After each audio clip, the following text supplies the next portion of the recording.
So folks, we want to give the definition here of what it means to be the limit of a multivariable function.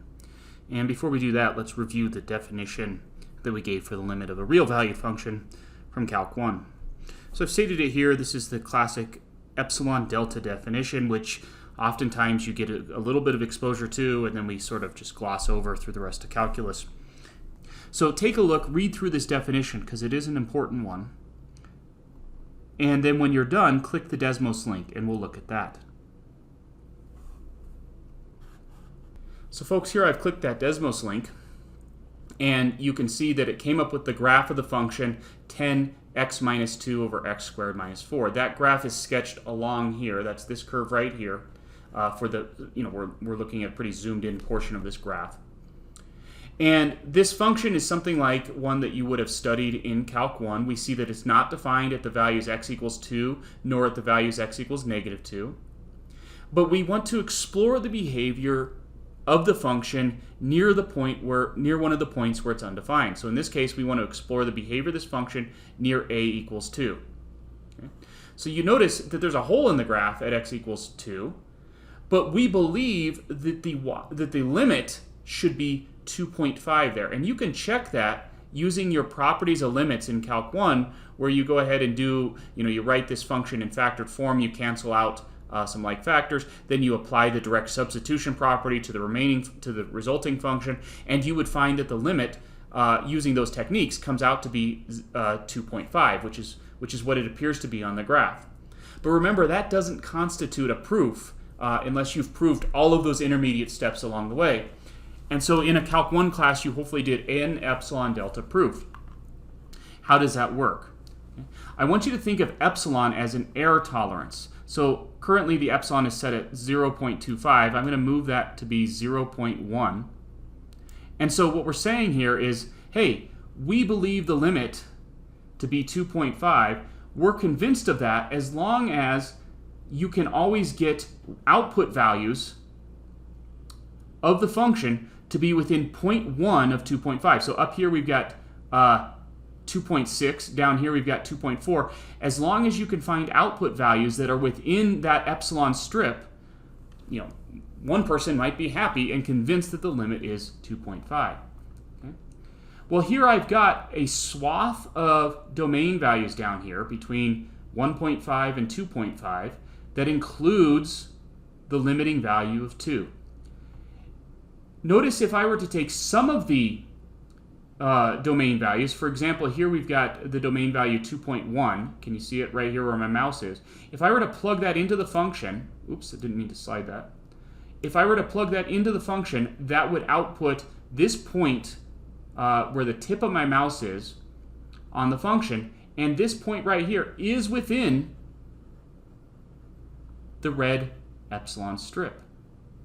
But if I were to take, say, this point out here, 2.4, and plug it into the function, that outputs this y value right here, and that does not force us to be within that red epsilon strip. That means that either a delta value doesn't exist, or the delta value that we're using is too big. Currently, our delta is set at 0.5, meaning we go 0.5 above 2 and 0.5 below 2 when selecting those domain values. If I were to make this smaller, I'm trying to make it small enough to guarantee that whenever I pick an x value from within the green strip, the y value falls within the red strip. This is not good enough still, because if I take this x value right here, plug it into the function, it outputs this y value here, which isn't in my red epsilon strip. But if I continue making delta smaller, I think that if I made delta, say, well, you might think it's this small, because on the right-hand side, if I take x values, it does force all of the y values to be within the red strip, but not quite true on the left-hand side. Notice if I pick an x value right here, I might land somewhere outside of that red strip. So I got to keep making this smaller. And there. I think right there, good enough for this demonstration. If I were to pick x values from within the green strip, it forces the y values to fall within the red strip. Okay? So for a person who's satisfied with an error tolerance of 0.1, you were able to satisfy their request. As long as you pick domain values within a distance of 0.17 of 2, it will force the corresponding range values to fall within a distance of 0.1 of what we think the limit is, namely 2.5. The most important word in our epsilon delta definition, though, waiting for this to pull up, the most important word in our epsilon delta definition, though, is that it's not enough to find it for just one epsilon. It has to work for every epsilon. So every is, in a way, the most important or most difficult word to work with in our epsilon delta proofs. To explain what I mean, I just picked the epsilon value of 0.1. But I could pick some other epsilon value, like here 0.5 or 0.3. The question is regardless of which epsilon value I pick, can you always find a delta value? So in this case, let's see here, let's go a little smaller. In this case, here would be a nice, if my epsilon is 0.38, if delta is 0.5, it forces all x values from within the green strip to have y values that fall within the red delta strip. Okay. If you can do that for any choice of epsilon, any choice of epsilon, you can always find such a delta, then we conclude that this must be the limit. And that is the correct definition of a limit of a one-variable function. So folks, I encourage you to play around with this demonstration. If you wish, even try changing up the function to limits of other functions you already know, and work with manipulating these epsilon delta strips. As we go further along in math, you have to understand these epsilon delta strips, these epsilon delta definitions of limits. And so please take some time to explore them here. Okay, returning to our, let me just make the observation that in this case, for single variable limit functions, our delta region was an open interval with radius delta. So if I go back to that picture that we were looking at, so when I say that the delta region is an open interval, what I'm talking about is we take domain values. Here's our domain axis here. We're taking domain values from within this green strip, and this green strip is initiated by this open interval right here. So now let's take this definition that we've been looking at and try to extend it to multivariable functions. So let's start off with a function of two variables. So the definition is, given a function of two variables, if for every epsilon greater than 0 we can find a delta, so for every kind of error that somebody gives us, it's always possible to find a value delta. So as long as we take x, y values in the domain of f and we are within some distance of the limiting value, then we'd have f of x, y minus L can be made less than epsilon. Then we can conclude, the conclusion is the limit as the ordered pair in the domain, because our domains, so we no longer just put an x here, this is an ordered pair in the domain, approaches the limiting point, a comma b, of f of x, y, if we can make the distance between f of x, y, and what we think the limit is to be arbitrarily small. We'll call that value L. Okay. Notice that in this case, for a function of two variables, our delta is not an open interval like before, but an open disk with radius delta. Okay. Let's go ahead and explore that in a Wolfram Alpha CDF. So if you click that link, so I've clicked that link. Notice that I can't actually work with the CDF file here, but we'll click this download, and I'm going to just do a direct download. It's going to download it somewhere, and I'll go ahead and open this file. For this to work, you have to have opened the Wolfram Alpha CDF player, and there we've got this demonstration. Let me adjust the window slightly.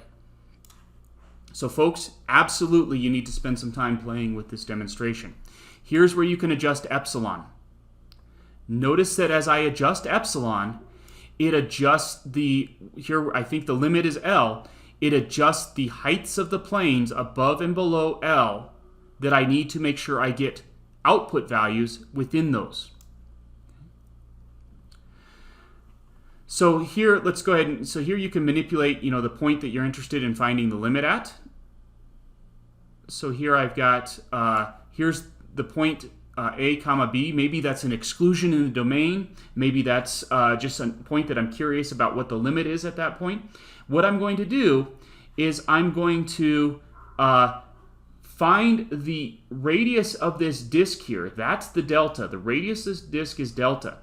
So that as long as I take ordered pairs from within this red epsilon disk here, it forces the output values to lie somewhere between L plus epsilon and L minus epsilon in the z plane.